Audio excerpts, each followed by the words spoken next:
मैंने बकरी की गिनती की, मैंने भैंस की गिनती की।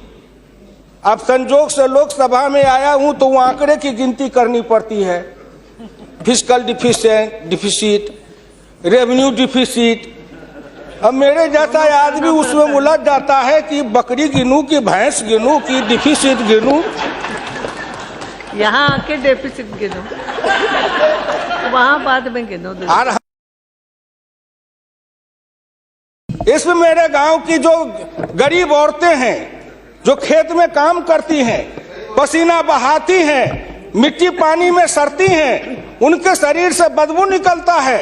जीवन में कभी एक बार भी उनको लक्स और कौन रेक्सोना साबुन, कौन ये लिपस्टिक पाउडर, ये छूने का देखने का अवसर नहीं मिलता है। क्या उसकी दुनिया को इन्होंने देखा था?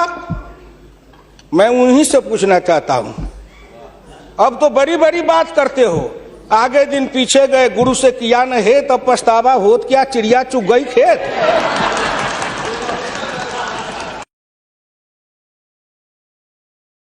मैं 1977 में एमएलए बन के आया, इंडिया गेट के किनारे पैदल टहल रहा था। एक बड़ी गाड़ी में एक बड़ा कुत्ता जा रहा था, वो अपने मुंह को निकाल के जी लपलपाते जा रहा था। मैं गांव का आदमी खड़ा होकर सोचने लगा, कुत्ता जरूर कुछ कह रहा है। मैं एमपी था, कभी दिल्ली देखा नहीं था। मेरे अंदर से आवाज आई कि कुत्ता कह रहा है, क्या है तू गांव का किसान, गरीब, मजदूर, पिछड़ा, दलित, तू क्या जन्म लेके करने आया है? तुझसे मैं सौभाग्यशाली हूं। देख, मैं ठंड गर्म गाड़ी में बैठा हूं, केक खाता हूं, ऑमलेट कटलेट खाता हूं, गद्दे पर सोता हूं। तुमने देखा हिंदुस्तान, तुमसे अच्छा मैं हूं। उस दिन मुझे लगा कि इस हिंदुस्तान के बड़े लोगों के कुत्ते भी मुझसे अच्छी जिंदगी जी के रहे हैं, और मुझे उस जिंदगी से भी बदतर जिंदगी जिलाने वाले कोई नहीं है, आप हैं।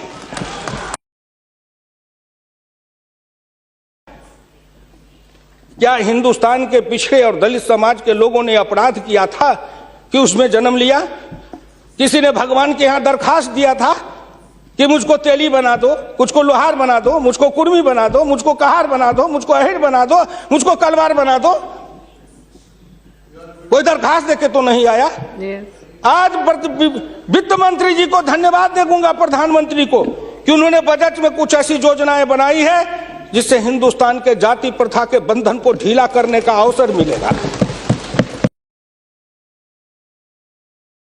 हिंदुस्तान के गांव के गरीब पिछड़े दलितों ने मिलकर कन्याकुमारी से कश्मीर तक, कामरूप से द्वारका धाम तक, इस आसान मान के साथ आपके शब्दों में, जिनको आप अपने ऑफिस के आगे चाय की दुकान खुलवा रहे थे, वो चाय की बेचने वाला, रेल के फुटपाथ पर पानी पिलाने वाला गरीब निर्धन, जिनकी मां मजदूरनी का काम करती थी, ऐसे के बेटा को भारत के प्रधानमंत्री की कुर्सी पर बैठाया कि नरेंद्र मोदी आएगा, भारत का प्रधानमंत्री बन जाएगा, गांव गरीब किसान मजदूर के भाग्य चमक जाएगा।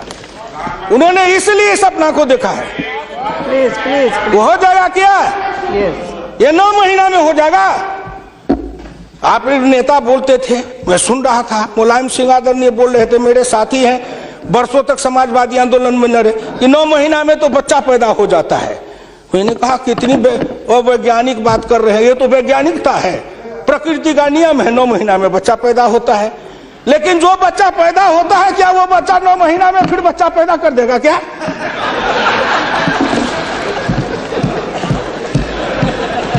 कितनी आप वैज्ञानिक बात बोल रहे हो?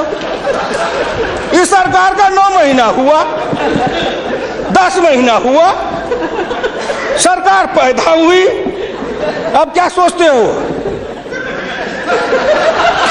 आप क्या सोचते हो? इसलिए आपसे मेरी विनम्र प्रार्थना है, कहीं पर निगाहें, कहीं पर निशाना, न कुछ मिले तो कुछ कहिए, ना कुछ मिले तो विरोधी में गए तो कुछ न कुछ तो कहना है ना, नहीं तो दुनिया कैसे देखेगी कि विरोधी का काम कर रहे हैं। इसलिए आपसे मेरी विनम्र प्रार्थना है, अगर विरोधी का काम भी करना है तो आप अपने नेताओं को कहिए कि कुछ दिन हमारे पास आए, 6 महीना ट्रेनिंग दे देंगे कि हम विरोधी थे तो क्या करते थे। अरे नाटक भी करिए तो किसी डायरेक्टर से सीख तो लीजिए, जो गरीबी का डायरेक्टर है उससे सीखे नहीं, गरीबी का नाटक खेल रहे हैं। ये एक गांव में नाटक